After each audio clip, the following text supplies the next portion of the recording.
ISKCON पक्षर UK और URL रे पुणी अदिनिया रथयात्रा पर विज्ञापन दि जाइछि। अदिनिया रथयात्रा हेउछि इस्कनर सांघातिक षड्यंत्र। जदि श्रीकृष्ण जन्माष्टमी गोटे दिन ताहले महाप्रभु श्री जगन्नाथ रथयात्रा भिन्न भिन्न दिन कहीं एभली किछि प्रश्न इस्कन को आगामी दिन में उत्तर देवाक पड़िबो। महाप्रभु को श्रद्धा और भक्ति देवा बदल में बारंबार अपमान करने को पछाऊ नाही इस्कन। पुणी श्री जगन्नाथ संस्कृति और परंपरा भांगिबा को अपचेष्टा करुछि। श्री प्रफुल्ल रथों अध्यक्षतार अनुष्ठित अदिनिया रथयात्रार प्रतिवाद सभा इस्कन पक्षर यूके और यूआरएल सहर में महाप्रभु अदिनिया रथयात्रा करा निष्पत्ति ग्रहणयोग्य नुहे। श्री जगन्नाथ प्रेमी और गवेषक श्री पीताम्बर राउतराय यहां सबु स्तर यथा ओडिशा सरकार और भारत सरकार को अवगत करी जगन्नाथ संस्कृतिर रक्षा निमंते चेष्टा करने को प्रस्ताव देते। श्री दिलीप पट्टनायक अंतर्जातीय जगन्नाथ प्रतिष्ठान प्रमुख यहां दृढ़ भाव विरोध करने को ओडिशावासी को आह्वान देते। श्री प्रफुल्ल रथ सारा ओडिशारू जगन्नाथ प्रेमी माने विरोध में स्वर उत्तोलन करने को आह्वान करते और ओडिशार प्रत्येक जगार महाप्रभु संस्कृति रक्षा निमंते जो जगन्नाथ प्रेमी माने कार्य करुछंती सेमानकु श्री जगन्नाथ संस्कृति रक्षक भावे स्वीकृति प्रदान करा पूर्व अदिनिया रथयात्रा करने को बारंबार निष्पत्ति को जगन्नाथ प्रेमी भक्त और मुक्तिमंडप पुरी और वरिष्ठ सेवायत माने घोर विरोध करते। गजपति महाराज दिव्य सिंह देव पूर्व यह कार्यक्रम को निंदा करी एपरी न करने को इस्कन कर्तृपक्ष को पूर्व जणाइथिले। भगवान दास डॉक्टर नारायण महापात्र और सुरेश मिश्र अदिनिया रथयात्रा ग्रहणीय नुहे बोली कहिथिले। एही विषय आज 21/6/2025 चारि घटिकार शहीद नगर सांस्कृतिक समिति विष्णु मंदिर कल्याण मंडप पाख शहीद नगर ठारे एक सांबादिक सम्मेलन में उपस्थित रही समस्त निजर आशीर्वचन देते। डॉक्टर नारायण महापात्र श्री जगन्नाथ संस्कृति प्रचारक उपस्थित रही आलोचना करिसेंती। जो समस्या देखा देती इस्कन वाला से माने हिंदू नुहंती जदि भी से भारतीय लोकों को भी इस्कन मतवादी करते अर्थात से माने हिंदू धर्म को परित्याग करते। तांकर श्रीकृष्ण हूँ कि जगन्नाथ हूँ ये दुई ठाकुर को हिंदू मानकर ठाकुर को पूजा करवा बा तांको इष्ट करी ना गोटे धर्म करी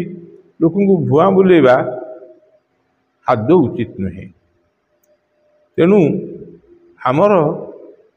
जहाँ भी होना कहीं हिंदू धर्म लोक जिते स्खलित हेले मध्य तार अर्थ नुहे जे हिंदू धर्मर मर्मटा स्खलित हो जाइए। अतः मोर ये होगा कौन ना से समूल भाव में हिंदू धर्म को रक्षा करने इस्कन को हटेबा पड़ो। इस्कन रहिले लोके से प्रलुब्ध हे गोटे असहयोग आंदोलन भी हम विभिन्न भाव गोटे आम खाली गोटे बाटर गले आम सफल हवा ना तार गोटे एथिकल दिग जोटा कहते आमर पट्टनायक कहते से दिगटा भी देखा पड़ो। एथिक्स दृष्टि वैष्णव धर्म से कहते आम हूँ गौड़ीय वैष्णव परंपरार अरे गौड़ीय वैष्णव परंपरा से तुम हिंदू नुह कारण चैतन्य को मंदिर भीतर प्रवेश कर दिया ही नाला अन्य आड़े जाऊनी मंदिर को कहीं जीवे ना मंदिर को आम परित्याग करने को हम एवं ये हूँ प्रथम कथा बहुत जगह से मैंने या कहीकि नहीं दखल करके रखिले ये गोटे प्रकार ईस्ट इंडिया कंपनी भाया एमाने बर्तमान गोटे ब्रिटिश डिप्लोमेसी रे भारत टाकू पुणी कबड़ित करने गोटे कलोनी करने धार्मिक कलोनी करने ये गोटे प्रचेषा को प्रतिहत करने को हम जो सबू मत गुड़िक मिसिक जो महानदी सृष्टि हम से महानदी रे स्रोत रे निश्चित भाव में इस्कन धूली साथ हो विश्वास मोर अच्छी। प्रतिवाद हूँ जो शास्त्रीय मत अनुजाई आषाढ़ शुक्लपक्ष द्वितीय दिन ही रथयात्रा हुए जोटा कि विभिन्न पुराण अच्छी और स्कंद पुराण में प्रांजल भाव में लिखा हुई। एपरिक 2020 सुप्रीम कोर्ट जो कहला जे रथयात्रा हो पारनी बोली से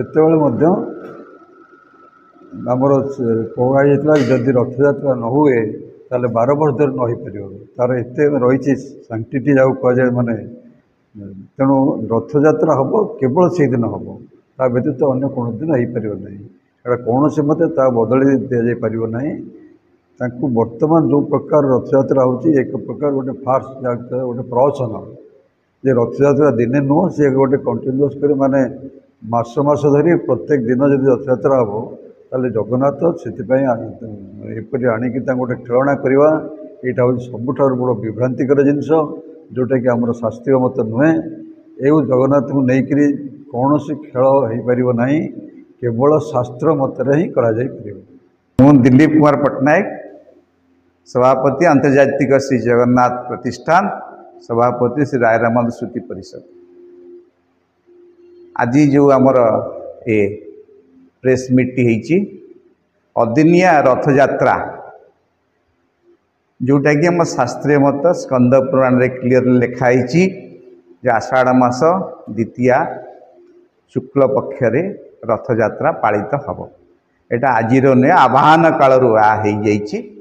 किंतु इस्कन संस्था ये एक इंटरनेशनल आंतर्जातिक स्तर संस्था से विभिन्न प्रकार अन्य दिन में करवा जहाँकि शास्त्रीय मत नुहे ये हूँ जगन्नाथ विरोधी एवं जगन्नाथ संस्कृति पर एक अपहास से माने करुछंती। वर्तमान मो मतरे इस्कन आउ धार्मिक संस्था वो धार्मिक चिंताधारा न थाई वर्तमान व्यवसायिक चिंताधारा रे तार उज्जीवित होइछि या आम दृढ़ भाव में प्रतिवाद करुछु। जदि ए संबंध में कौन उचित प्रतिकार न करा जाई पारे आमे भुवनेश्वर रे थिबा इस्कन मंदिर रे आमे निश्चित भाव में पिकेटिंग करिकी आर प्रतिवाद करिकी सरकार को जनइबू एवं सरकार तरफ तार आमे इंटरनेशनल क्षेत्र में प्रेसर करूँ या न करने।